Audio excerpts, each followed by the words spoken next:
Hello people, tonight I'm bringing you one of my most exciting, for me, unboxings in quite a while. It's the Zenfone 7 Pro.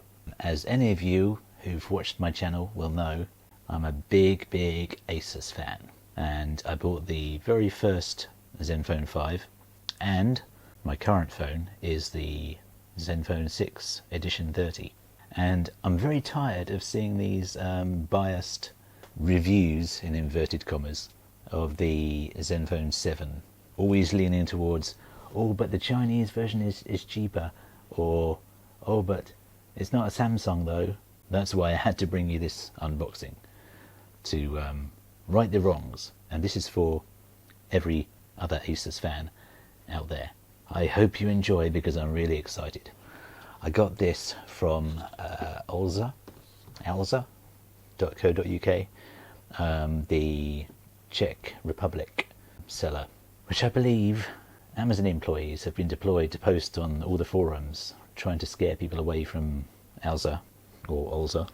I'll just call it Alza from now on, suggesting that they've got a .co.uk domain, but they're not based in the UK. But Alza never claimed to be based in the UK. So I got this for about 780, I think it was. I was going to say to you something like, oh, this amazing phone I've just been sent. Well, I have just been sent it because I ordered it. You can see, first of all, you've got a lovely holographic effect on the front there. I love that. There's the back. Not very exciting. All your barcodes and stuff. Anyway, this is shrink wrapped, so I'm going to carefully take that off, and then I shall start. I have a feeling this phone's going to be right at the top and reflect back at me, so I don't really want a reflection of me in the camera. That's going to be a bit weird for me. So anyway, it's coming off now. It's finally time to meet my phone. No, it's not. Alright, now, what's first? Let's do this one first, because it's not the phone. I'm going for the left-hand side. I'm waiting to do the phone, because that's the most exciting bit for me. Okay, we have a not UK charger, obviously, because this comes from the Czech Republic. I don't know about any of the sockets across Europe and how they differ. This was obviously sold from Europe. I wonder if it's got a little ASUS. Yes, a little ASUS branding there on the USB. So I like that.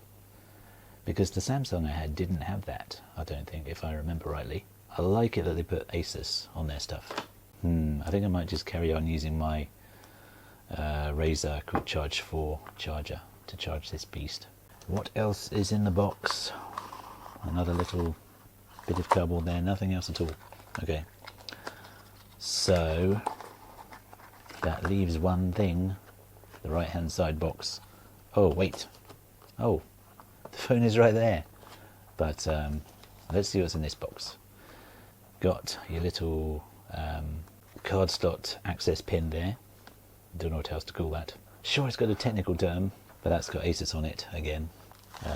Okay, here we have two cases. From the feel of it, they're both hard plastic.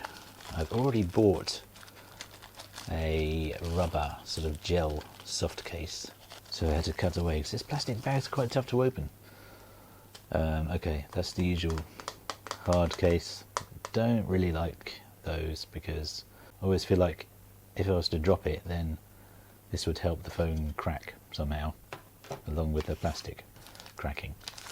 Maybe that's just me, I don't know. But anyway, let's see this one.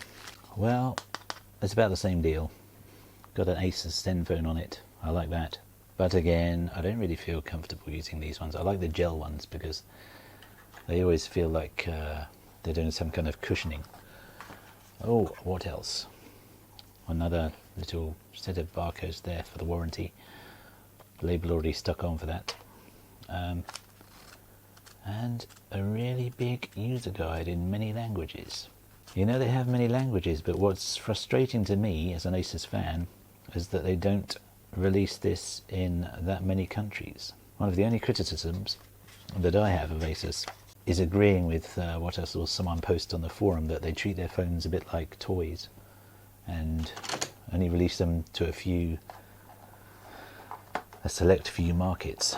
That's not so good, because if they really want to grow big and get a bigger market share, they need to release to more territories, don't you think?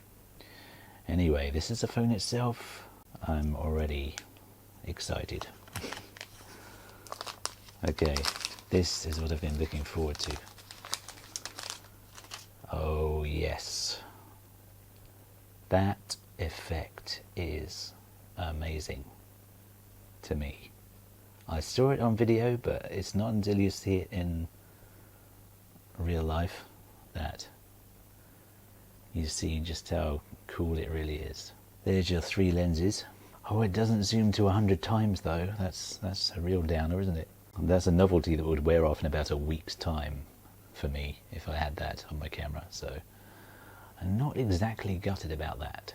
Okay, there's the screen itself. I think maybe people can moan a bit less about the so-called chin that they were moaning about on the Zenfone 6.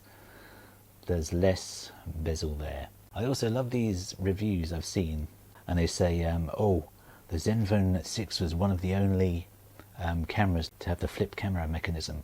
It's the only phone in the world that has the flip camera system since ASUS invented it. So I'm going to cut and have a little setup briefly, and then I'll get back to you. Okay, I'm in.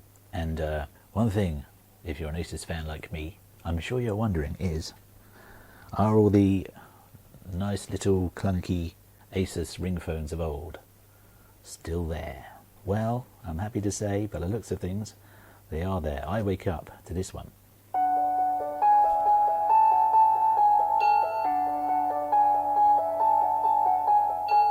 Very relaxing, I think. That is really loud. It might even be a little bit louder than the Zenfone 6. I'm not sure yet. The screen is amazing. You can't really tell on video. But what I'm actually looking at, which doesn't really come out on the camera, is really deep, rich colours, which is really nice. They look a bit washed out. I don't know why. I wasn't really blown away by OLED. One of the main things I was looking forward to on this as well was the 90, is it hertz or megahertz? I can never remember. Anyway, that refresh rate, because I had the Razer Phone 2, and that had I think 90 megahertz or hertz refresh rate, and that made my dinosaur game look amazing. Jurassic World Alive, that being. I wanted to do a size comparison for you with the Zenfone 6 Edition 30, but it's exactly the same form factor as the Zenfone 6, as far as I'm aware. Yes, in fact it is. As you can see, they're not really that different. Obviously the Zenfone 7 is a little bit taller. I think that's probably down to the extra camera work. I'm really looking forward to trying this. It's a 64 megapixel over the 48 on the Zenfone 6, and I can assure you that the 48 megapixel was absolutely brilliant as it was. I always got some really lovely results with that, so I'm looking forward to having some more lovely results with this. There is a notification light, he says, getting it the wrong way up. No, I think it's that one there. And also, another really important thing to note is what Android Authority, not actually ironically named, said about the camera, about the middling camera performance. They were sent their little free Zenfone 7 to try out quite a while before ASUS sent out a huge update for the camera, which improves low light and night shots. So therefore, them saying it's a middling camera performance is pretty silly and ill-informed, because there was a massive camera update. I think that's the case of all phones, not just Zenfone. It's pointless even trying to judge the camera performance when you've just been sent a free phone, because that's not representative of the final performance. Just thought to point out that little fact for you that so-called tech experts don't seem to actually know. We got the speakers in the bottom there, and obviously the top receiver, I'd call that. Little grill there, tiny thing, will double as the second speaker. And not very surprisingly, and logically enough, again, these review sites seem to be surprised by this, considering it's such a tiny little slit of less than a millimeter deep. You're not going to get a massive amount of sound out of that little thing. There is that to bear in mind. Unless it's got dual front-facing stereo speakers, no, you won't surprisingly get the best sound. For that, you'll need a Sony. I was happy enough with the sound. The stereo is not always that convincing, but that's not the main reason I buy phones these days for stereo sound. The main reason is because of this battery. Is 5000 milliamp, and even the 2020 Sony phones, they're still only putting in a 4000 milliamp, which to me, after experiencing 5000, I don't want to go back, or going backwards. That's what it would feel like to me. Netflix, that's coming off, obviously. So is Instagram, so is Facebook. Yes, I've got to do a lot of setting up here. That background is okay. What I really hope is that themes will work on the Zenfone 7. Themes were discontinued with the Zenfone 5, but you can download an APK, and if you have a Zenfone 6, the APK will work on a Zenfone 6, which made me extremely happy, because ASUS give you tons and tons of free themes that you can download for your Zenfone. So it's really nice. So hopefully the APK will work for the Zenfone 7. Fingers crossed. If it doesn't, I'm really going to miss this. So just to let you know, if you do have a Zenfone 6, the APK does work from the Zenfone 5 for the ASUS Themes app. So that's good to know. As for anything else, I'm sure you know the specs by now. If you've looked around, it's got a Snapdragon 865 Plus, which off the top of my head, it's either a 12% or a 20% increase in performance over the standard 865. Whether I'll actually notice that remains to be seen. I am extremely happy to have this phone, and of course it's 5G. I'll probably be dead in about a week or so if you really want to listen to those bizarre people. What else can I say other than I'm extremely happy I'm getting all my updates down now. And I hope, because I found I left my microphone on, so I really hope that there is sound in this video, because if not, I'm stuffed and I've just wasted about half an hour of my life making a video that I'm never going to release.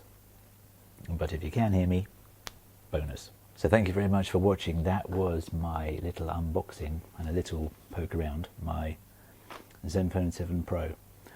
Really looking forward to getting stuck in, seeing the camera results, testing out the battery durability, customizing it exactly the way I want it. That's extremely easy to do on a Zenfone. That's why I like them. That's why they call them Zenphones, because they're really nice and simple to use. And I really wish that the review sites would review them properly and not just base them on Samsung bias. That's been a really big problem, and the last time I commented that about Android authorities' Samsung bias, it's subtle the way they word it. I won't go into it now, but basically I did go into detail, specific detail of exactly what they do with their bias, and they deleted my comment. Surprise, surprise. Because no, we can't have people thinking that we're biased towards Samsung, because we need our press passes. And everyone's saying, oh, but do you really need a flip camera? Well, it's not about whether you need a flip camera or not, it's about whether you like Asus phones or not, and I love Asus phones. They have made some mistakes over the years, that's for sure. They've had some interesting designs, some seriously massive overbearing phones that no one could practically use, But the main point is about ASUS. They clearly try hard every single release of their phones. They always try and bring something new to the table. This year, last year, obviously it was the flip camera for the first time. And you see, this year their marketing is saying about, oh, the world's first triple lens flip camera. And I'm thinking, well, yes, that's obvious.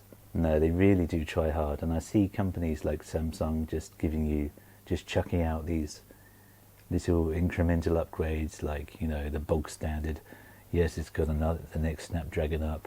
Yes, it's got another couple of extra gigabytes RAM, and yes, it's got a better camera with more zoom. I mean, big deal. It's really boring stuff to chuck out to customers. But sadly, they just lap it up because the press just can't stop praising Samsung, despite their awful processors that they use of their own. They were forced to put Snapdragon in the Samsung S20s in America only because of some hookup with Verizon. Yeah, all the rest of us have to have their awful Samsung CPU, which was overheating for me when I was on WhatsApp, and when I was texting on WhatsApp. That's how bad their processors are. ASUS, they've made mistakes themselves with their processors. They've always used to choose the 600 line rather than the 800 line, but now they're sticking with the 800 line. Finally, I've got to the end of my little unboxing. Oh, by the way, I am not sponsored by ASUS. I wish I was, but thank you for watching. Hope you've enjoyed my unboxing, and I will see you next time.